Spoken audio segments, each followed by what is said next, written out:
diagrama de fases y algunos problemas, ¿no? Entonces, aquí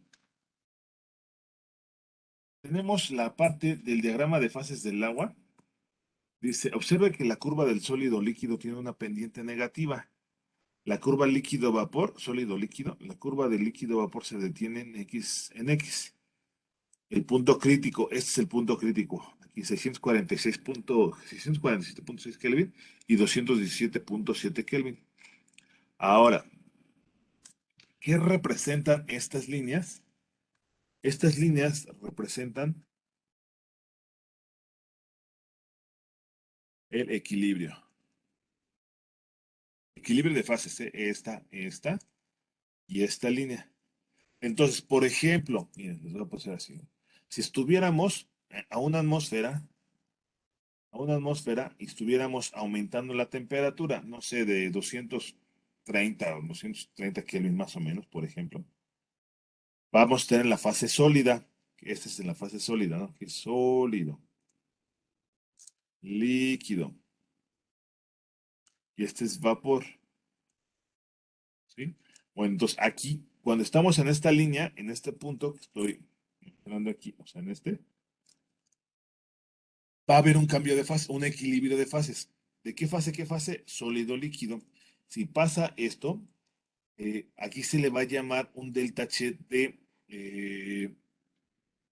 se le dice esto, de solidificación cuando pasa de líquido a sólido.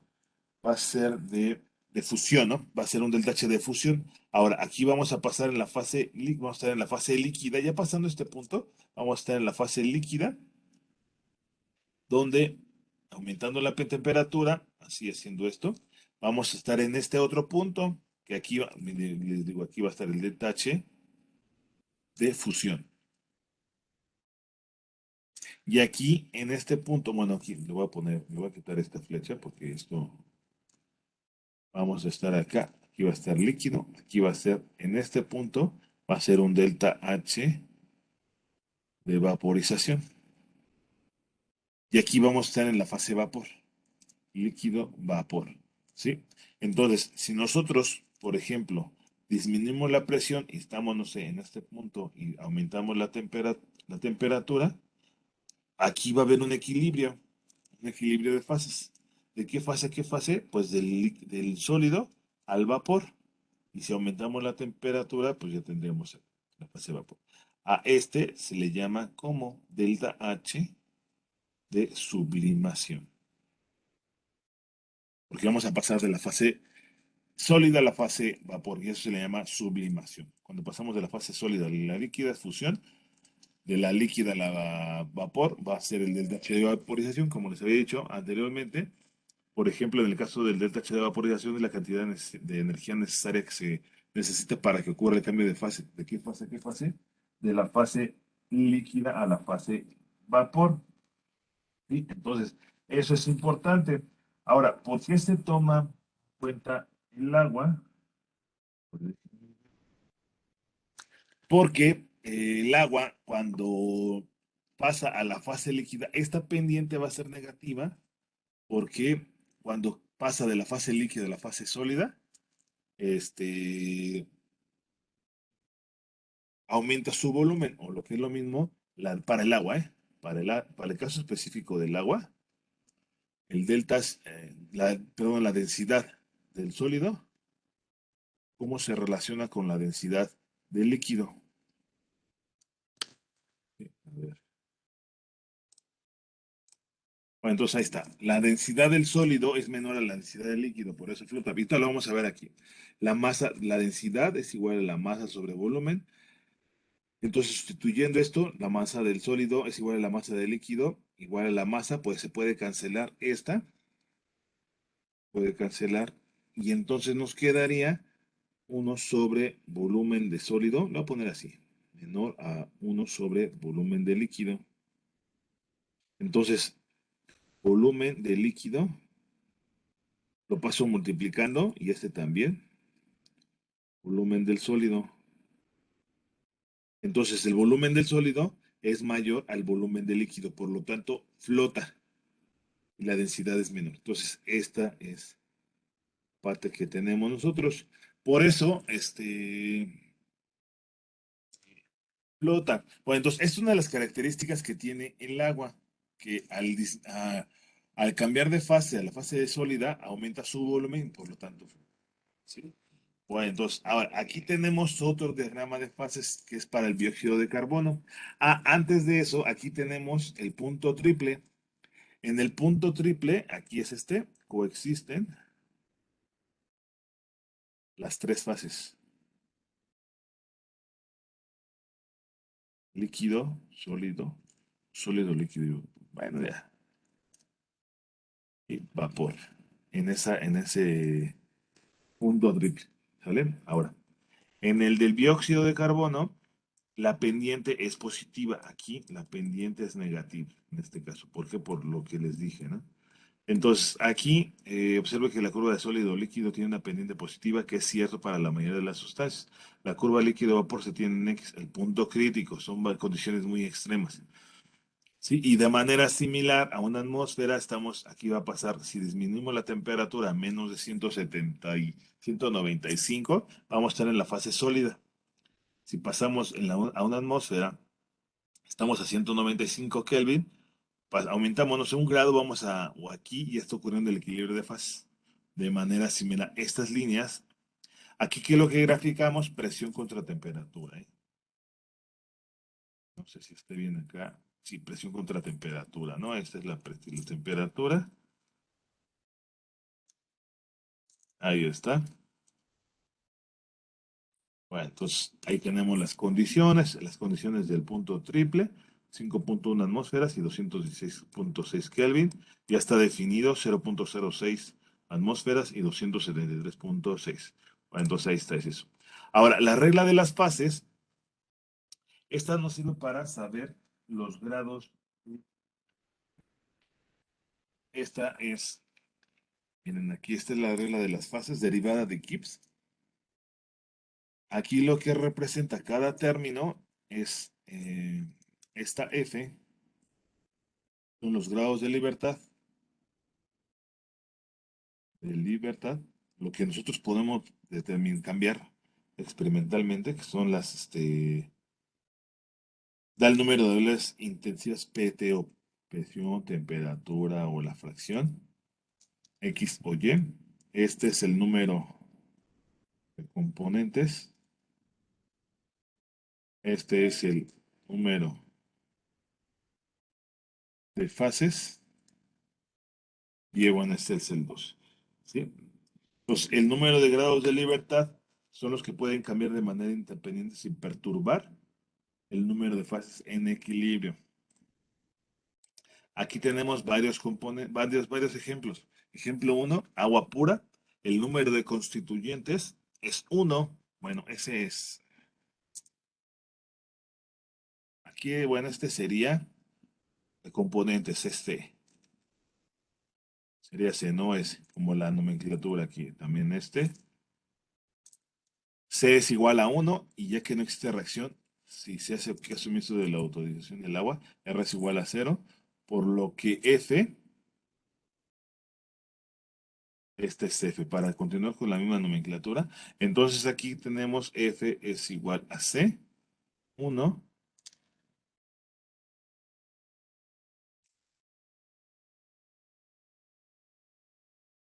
eh, más las fases, por ejemplo, que estuviera en nada más en una fase,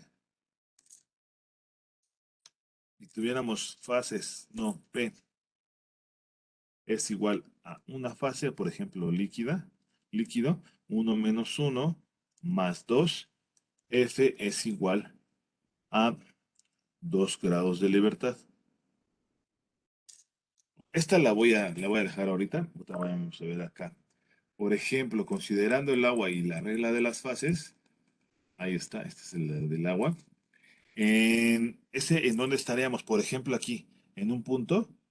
En este punto, nosotros tendríamos C es igual a 1. P es igual a 1. Entonces de aquí, F es igual a 2 grados de libertad.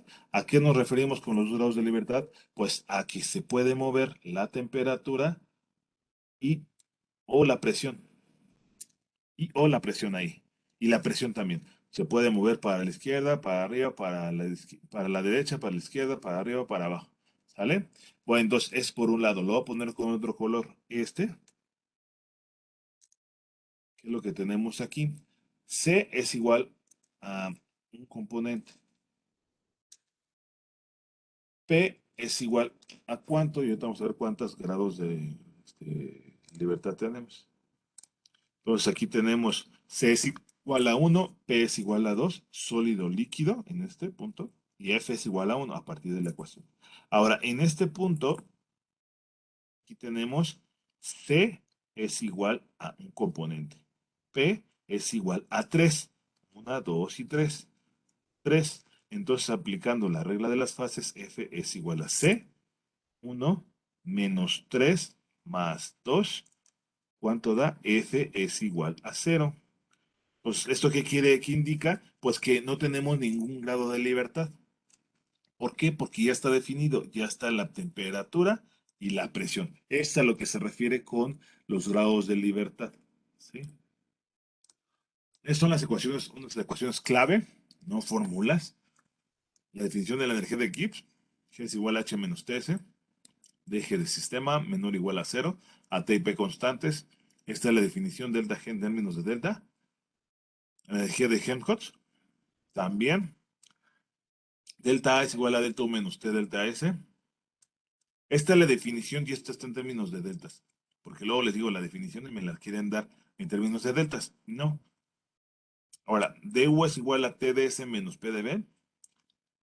Cuando se combina la primera y la segunda ley de la termodinámica, dg es igual a BDP menos C de T, dependencia de G de T y P. Delta G es igual al trabajo eléctrico máximo, que también lo hemos visto. Esta es la ecuación para determinar el delta G de reacción. Igual le vamos a hacer unos problemas. Esta es la ecuación de Gibbs-Helmholtz.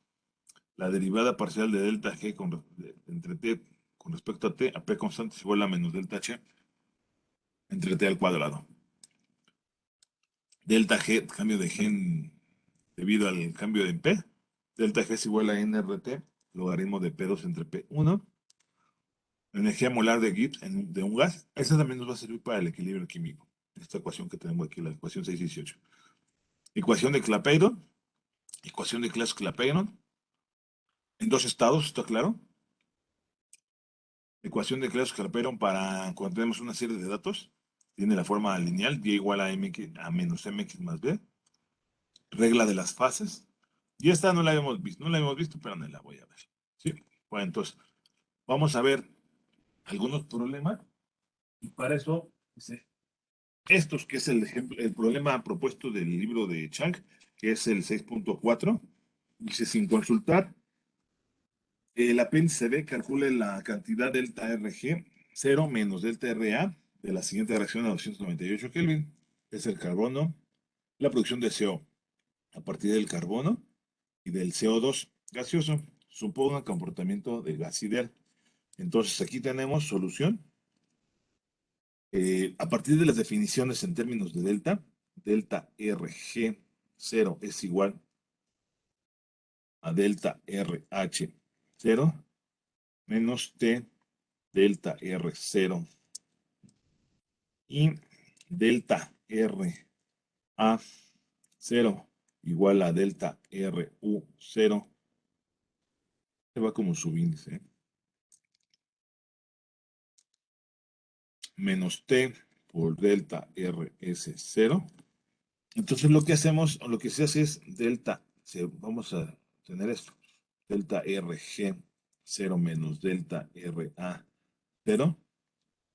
Entonces delta RH 0 menos T delta R0 menos, así, delta RU0 menos T delta RS0. Entonces aquí lo que se hace es delta RH0 menos T delta RS0 menos delta RU0, menos por menos da más, de delta R es 0.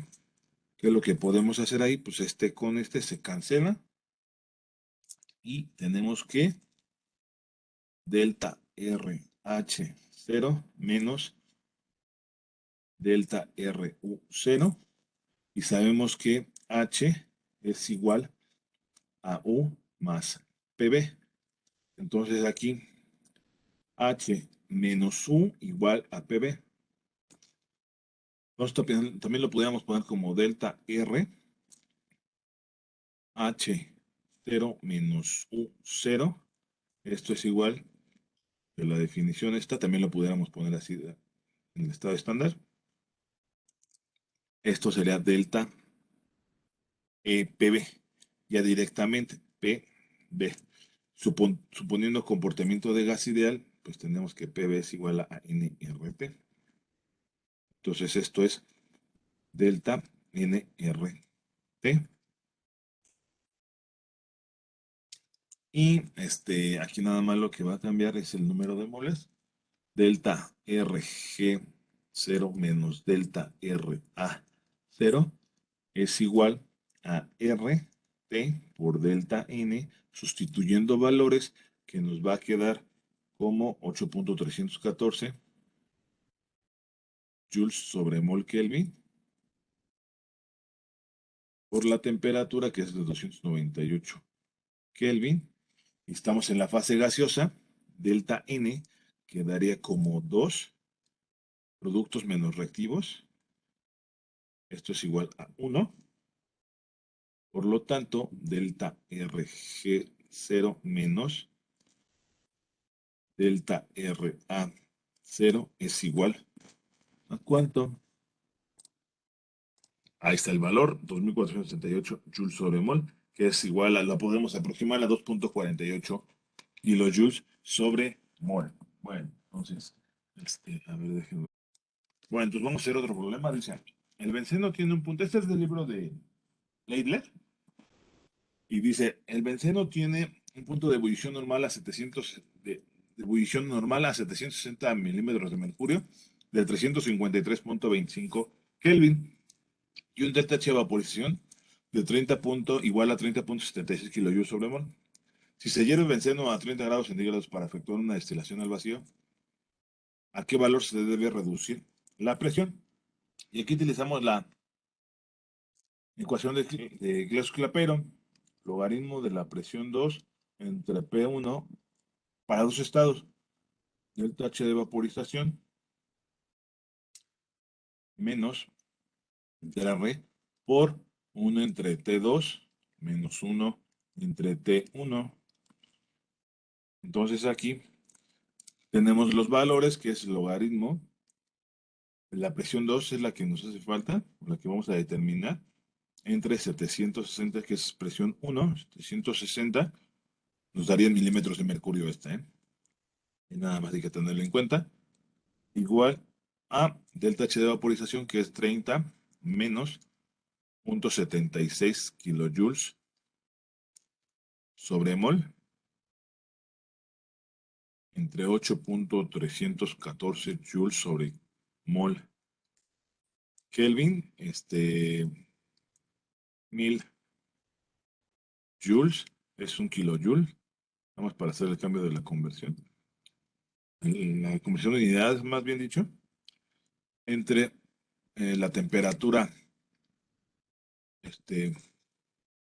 2, 1 entre 303.15 menos 1 entre 353.25. Esto es 1 sobre Kelvin. Aquí hacemos el análisis dimensional. Mol sobre mol, joule sobre joule, kilojoule sobre kilojoule y Kelvin, ¿no? Sobre Kelvin. Y ya tenemos ahí. Entonces, a ver, ¿cuánto daría logaritmo de la presión 2 entre 760? Esto es igual a menos, ¿cuánto da eso? ¿Acabó? Entonces aquí, ¿qué es lo que tenemos que hacer? Pues aquí le tenemos del lado izquierdo, logaritmo de la presión 2 entre 760 igual a menos 1.731. Le sacamos exponencial a ambos lados. Aquí nos da este 0.177 milímetros de mercurio. La pasamos multiplicando y nos da que el valor es de 135 milímetros de mercurio, que sería la presión de vaporización. ¿Sí? Bueno, entonces, ese sería el resultado. ¿Vale? A ver. Bueno, entonces aquí vamos a hacer el problema 6.21. Dice, considera el sistema en equilibrio de la reacción de, no me acuerdo cómo se llama este, KCO3, sodio, que da C, óxido de calcio y CO2, ¿no? Dice, ¿cuántas fases existen? Está relativamente sencillo, nada más son dos fases sólidas y una fase gaseosa. Ahora, vamos a ver este último problema, que es el 6.29, si no mal recuerdo, es este. Dice, si se disuelve nitrato de amonio en agua, la solución se enfría. ¿Qué conclusión puede obtener acerca del delta S del proceso? Entonces, aquí lo que tenemos es que la reacción es espontánea. Si la reacción, solución, si la reacción, que la reacción es espontánea, esa me salió muy fea, espontánea. Entonces esto implica que delta G vaya a ser negativa, ¿sí?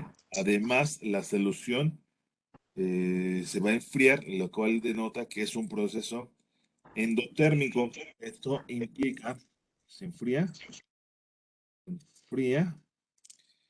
y el proceso es endotérmico. Proceso endotérmico. Esto implica que el delta H sea positivo, ¿sí? Y puesto que tenemos que delta G es igual a delta H menos T delta S, entonces aquí lo que hacemos es, lo va a pasar esto para acá y el delta G para el otro lado, entonces tendríamos T por delta S es igual a delta H menos delta G, entonces delta S es igual a delta H menos delta G entre T. Entonces, si esto, lo voy a mover ahorita esto un poquito, mover un poco. Si nosotros, a partir de lo que hemos dicho, delta G es negativa, este va a ser negativo, menor a cero, y esta va a ser mayor a cero.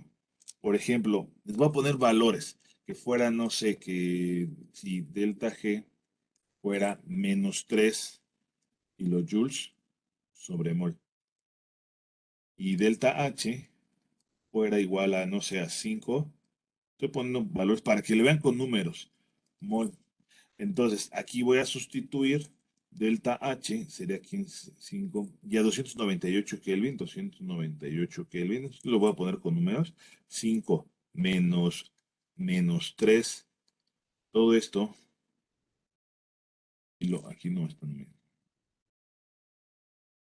Kilojoules sobre mol sobre 298 Kelvin. ¿Esto cuánto saldría? Delta S, ¿qué valor tendría? Bueno, entonces ahí está. El valor sería delta S igual a 0.0268 kilojoules sobre mol Kelvin, pero por lo regular la entropía la expresamos en Joule. Entonces esto lo multiplicamos por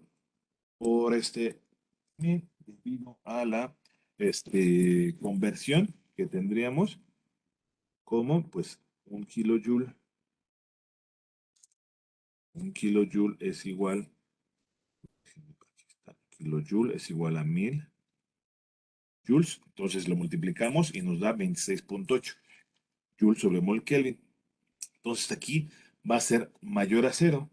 Entonces esto lo cual se espera debido a que la solución acuosa del nitrato es más desordenada que la forma sólida. Hay mayor desorden en la fase líquida que en la fase sólida, ¿sí? Bueno, entonces hasta aquí acabaríamos estos problemas del capítulo 6 del libro de Chang, que es la parte de la energía de Gibbs, Helmholtz y equilibrio, un equilibrio de fases y todo eso, ¿sí?